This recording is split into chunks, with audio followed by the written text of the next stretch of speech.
زندہ باد اسلام زندہ باد، نبی کی حرمت پہ جان اپنی فدا کیا ہے، فدا کریں گے۔ بسم اللہ الرحمن الرحیم۔ السلام علیکم ورحمۃ اللہ وبرکاتہ۔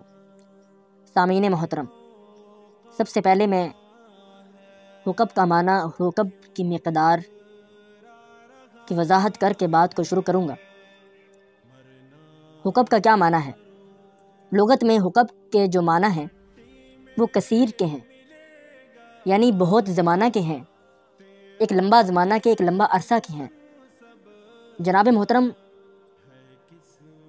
حکم کیا چیز ہے، اس کی کیا مقدار ہے؟ حکم کی جو مقدار ہے وہ 80 برس کی ہوتی ہے۔ آؤ ذرا غور کرتے ہیں کہ حکم کیا چیز ہے۔ دیکھیں، دنیا کا جو ایک دن ہے وہ 24 گھنٹوں کا ہے۔ دن اور رات ملا کر 24 گھنٹے بنتے ہیں، اور ایک جو مہینہ ہے وہ 30 دن کا ہے، کوئی 29 دن کا ہے، کوئی 31 دن کا ہے۔ ٹوٹل 12 مہینے ہوتے ہیں، اور یہ جو 12 مہینے ہیں اس کے اندر جو دن ہے ٹوٹل 365 دن ہوتے ہیں، اور یہ 365 دن کا جو عرصہ ہے یہ ایک عرصہ ہوا، یہ ایک برس ہوا، یعنی 365 دن کا گزرنا ایک برس کے برابر ہے، یعنی 365 دن 80 مرتبہ گزریں دنیا کے لحاظ سے تو یہ 80 برس ہوئے، اور یہ حکم کی مقدار ہے دنیا کے لحاظ سے۔ لیکن آخرت کے لحاظ سے اس کی کیا مقدار ہے؟ آؤ اس کا بھی اندازہ لگاتے ہیں۔ جیسے کہ آخرت کا ایک دن اور دنیا کے ایک دن میں بڑا فرق ہے۔ دنیا کا جو ایک دن ہے وہ تو 24 گھنٹوں پر ختم ہو جاتا ہے، 24 گھنٹوں پر مشتمل ہے،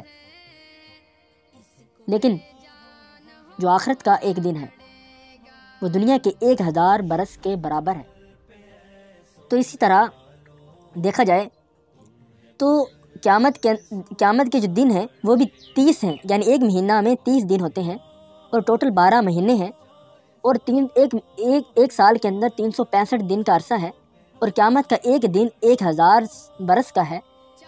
تو دیکھا جائے تو 365 دن دنیا کے لحاظ سے 365,000 برس کا گزرنا 365 آخرت کے دنوں کے برابر ہے، یعنی کہ دنیا کے 365 سال برس کا گزرنا آخرت کے ایک برس کے برابر ہے۔ اور آخرت کے اندر اس طرح 80 مرتبہ یہ برس گزرے تو یہ ایک حکم ہوا، یعنی کہ حکم کی جو مقدار ہے 80 برس کی ہوئی۔ آخرت کے لحاظ سے یہ 80 برس جو ٹوٹل اکاؤنٹ کیا جائے تو 2,88,00,000 برس ہوئے۔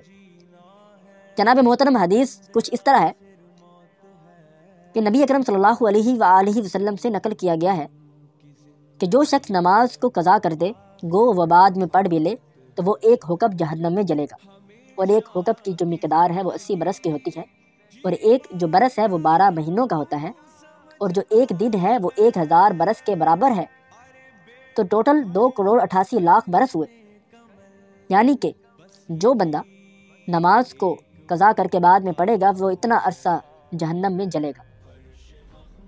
تو یہ جو منقول ہوا ہے، یہ نقل کیا گیا ہے حضرت علی رضی اللہ تعالیٰ عنہ سے بھی، اور حضرت عبداللہ بن مسعود رضی اللہ تعالیٰ عنہ سے بھی نقل کیا گیا ہے، حضرت ابو ہریرہ رضی اللہ تعالیٰ عنہ سے بھی نقل کیا گیا ہے، اور حضرت عبداللہ بن عمر رضی اللہ تعالیٰ عنہ سے بھی یہی منقول ہے کہ رسول اللہ صلی اللہ علیہ وآلہ وسلم نے یہ نقل فرمایا ہے۔ تو جناب محترم، ہمیں اس سے سبق حاصل کرنا چاہیے کہ اتنی بڑی مقدار کا میں جلنا کوئی آسان بات نہیں ہے، اور یہ تو ایک نماز کی بات ہے، تو ہماری کتنی نمازیں قضا ہو گئیں، تو ہمیں اندازہ لگا لینا چاہیے، اور آج سے ہی اپنی پچھلی اور تمام نمازوں کو ادا کرنا چاہیے۔ تو اللہ تعالیٰ سے دعا ہے اللہ تعالیٰ مجھے اور آپ کو اور سب کو اس پر عمل پیرا ہونے کی توفیق عطا فرمائے۔ وآخر دعوانا ان الحمد للہ رب العالمین۔ جزاک اللہ خیر۔ زندہ باد اسلام زندہ باد۔